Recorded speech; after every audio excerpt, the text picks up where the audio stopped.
Hey guys, welcome back. I am going to try this YouTube thing again. I keep trying and I keep failing and I keep trying and I keep failing. Well, I guess I'm not failing, it's just I keep giving up. Maybe because the content that I'm doing or that I did, I secretly didn't like. I am a filmmaker. I love writing films. I love directing films. I love everything to do with films. So maybe if I start doing movie reviews and doing this route, maybe I will stop quitting. This is going to be a little bit different. So I hope you guys like it. Let's get on to it. I have no idea why I pointed. Damn it. Today I'm diving into a film that's been on my mind since I saw it last weekend. Longlegs. Now, I know I'm a bit late with this review, but I just can't stop thinking about what it all means and the direction it was heading. So first off, let me say this is going to be spoiler free. So let me start by saying that I wasn't expecting Longlegs to play out the way it did. With its clever marketing and promos, I guess I was just expecting more. The way they promoted this movie was fantastic. Each trailer felt like its own short film, leaving me wondering, what exactly is this movie about? And I love that. That's how trailers are supposed to be. Creating a website diving deeper into the lore just shows how much the people who worked on this film loved what they are doing. However, making your trailer super ominous can lead to fans creating their own expectations. Maybe I'm a dum-dum, but I had no idea this movie was what it was. And I'm talking very vague because I said this was going to be spoiler free. But it goes without saying, this movie is not what you think it is.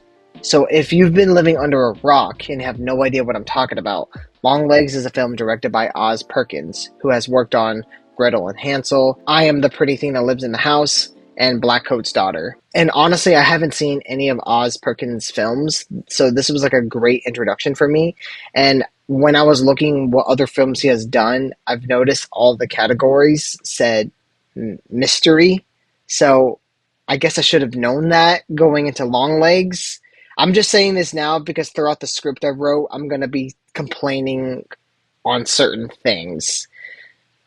So I love how Nicolas Cage is cast, but you have no idea what character he's playing or how he's in the film. Keeping him out of the promotional material was a smart move. The filmmakers are basically saying, we're not using a mega superstar to promote our films, we're going to promote our films with art. Yeah. And honestly, I like that. But as I mentioned earlier, going too far into the ominous route could lead to some cracks. That's kind of it for spoiler free. I know it's not long, but honestly, I have no idea how to talk about this film without spoiling it. And I kind of want to give that respect to the filmmakers. So I'm not going to blot out what the movie is. So that's why I kept this part short. But I am about to go into spoilers. So if you haven't seen this movie, and I know I'm probably talking to 4 people because this movie's huge, but if you haven't seen this movie, just go watch it and then come back and then we can talk about the spoilers. So Longlegs starts off with a little girl looking through a window and she sees a parked car outside of the snow. Of course, being a curious little girl, she puts on her jacket and goes outside. First of all, I love the 4:4 ratio to signify the past. It's a creative and unique way of showing something that happened before. The director treated us like adults, and he didn't spell out anything for us. As a little girl, who turns out to be our hero, Lee, investigates, she finds Longlegs. I personally didn't see this coming. Like I said, I had no idea Longlegs was even a person or that Nicolas Cage was playing a character called Longlegs. I love how we don't even see his face. He just has white clothes in the white snow. And then once he sings a song, he drops to the camera and boom, jump scare. And then the lights turn bright red. The opening scene was a great hook. Once I was done checking my underwear, hoping not to see any brown stains, I was all in. The film subverts your expectations. For instance, when our hero Lee and her partner go door to door trying to find Longlegs, her partner gets shot immediately. This goes against the whole no one dies until the third act trope and sets the stage that this director is not afraid to kill anyone off, giving us that anxiety throughout the film. I appreciate how we learn about Lee's character without the film spelling it out for us. We aren't treated like babies, and like I said before, I love that. I just hate it when movies treat you like a little kid and they're just like saying everything, like they tell you one thing, and then once they're done telling you that one thing, they show a flashback on that one thing, and then the freaking main character still explains on that one thing. Like, we get it, we got it, we get it. Good. Can we move on now? I could praise this movie over and over. The shots, the back and forth aspect ratio changes, the pacing, the writing that keeps you on edge and guessing until the final end. It's all commendable. But I do have one tiny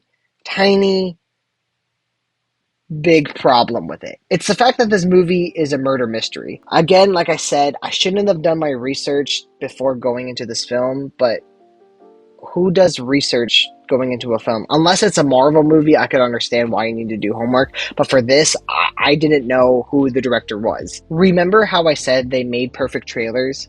How the promos left me guessing about what the movie might be? Well, I guess I hyped it way up. I wasn't expecting it to be a murder mystery. I do love those kind of movies. Like, Knives Out was great. But the thing about Knives Out is I knew it was going to be a murder mystery going into it. It feels like I'm contradicting myself when I say I love it when movies leave me guessing, but I didn't like how Longlegs did it, even though I highly appreciate it. Does that make sense? No. For example, the movie Alien had the perfect trailer. You don't see any monsters, no spoilers, but you understand what the movie is and what to expect. Longlegs didn't give me any hint about what kind of movie it is. It just promoted that it's going to be scary. And even then, it wasn't really scary. Not to say that I wasn't scared. There were moments where jump scares got me, but it wasn't really a horror film. The movie was just more interesting. Also, Longlegs is heavily inspired by Seven and Silence of the Lambs. I think they were trying to make Nicolas Cage character like Hannibal Lecter. Him meaning Longlegs. The movie Longlegs isn't centered around Longlegs. It's all about Lee, her mother, and then Longlegs himself. It's like when we see him on screen, I don't get the same anxiety like I did when I saw Hannibal Lecter on screen. If anything, I was way more interested in Lee than I was with Longlegs. But Josh, he's the center of the whole film. He's the reason why we got into this mess. Yes, that's true. But his actions are the center of the film, not him as a person. With Hannibal Lecter, his mysterious and crazy antics made me scared to see him because of how mysterious he is. Longlegs already created a mystery for our heroes to solve, making Lee the main character. We're on this journey with her. We're trying to solve what Longlegs is trying to do. But Josh, in Silence of the Lambs, it's the same thing. Rewatch Silence of the Lambs. It's not. There is a lot of parallels. There is still an investigator trying to solve this type of mystery. But the thing about Hannibal Lecter is, like, you don't really know what he's gonna do next. For Longlegs, you kind of expect it, and you see it throughout the entire film. And that goes back to what I said.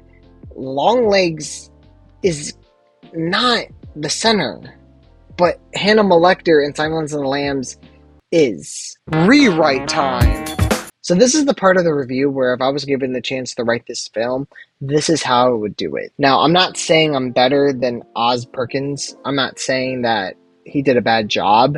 I'm no better than him at all, but if I was given this opportunity, this is how I would do it. I would definitely keep that intro. That was perfect and it set the tone beautifully. But I would show less of Longlegs, making him more of a mystery. I would even jump around between families, showing how they were murdered instead of using the flashbacks. Like, imagine if the families were introduced as like some of the sub-characters or main characters, and we were following them, and then they were getting killed by the creepy doll. Kind of like the same energy as Lee's partner getting shot in the head in the beginning. Like, imagine if we weren't just so focused on Lee, we were also focused on these other families. And the mom giving the dolls to these poor, innocent kids. So I wouldn't make Lee the main character. Instead, I would focus on the situation they're in, creating suspense about which family gets the creepy doll next and how the doll works. I would keep Longlegs' letters, that was a creative aspect, but I would dive more into it. I wouldn't blame so much on the devil. I feel like the devil was kind of a cop-out. Like, just make Longlegs that crazy. You know, like, I feel like using witchcraft and using, paganry and all that stuff, I feel like that was just a cop-out that made the devil more scary than Long Legs. I would even spend more time on the environment and less on Lee, making Long Legs more mysterious and anxiety driven. But I gotta say, the movie isn't bad. It's not. It's actually really good. Given all the crap that Hollywood has given us the past, I don't know, 5 years, this was a breath of fresh air. It's really innovative, it's really artsy, it's really interesting. I personally really love it, and I had a great time watching it. I just advise you not to watch it again. Watching it a second time around isn't as fun as the first time, which is kind of a bummer because it's not rewatchable. So overall, I give Long Legs a good solid 7 out of 10. It's a fun time. I recommend watching it in the theater. I love hearing the audience's reactions. But thanks for watching, guys. If you really like my review on Long Legs, please tell me what else I should review on. I would highly appreciate it. Thank you so much for watching and sticking around. Have a great, awesome, loving day. See you guys in the next one. Peace out.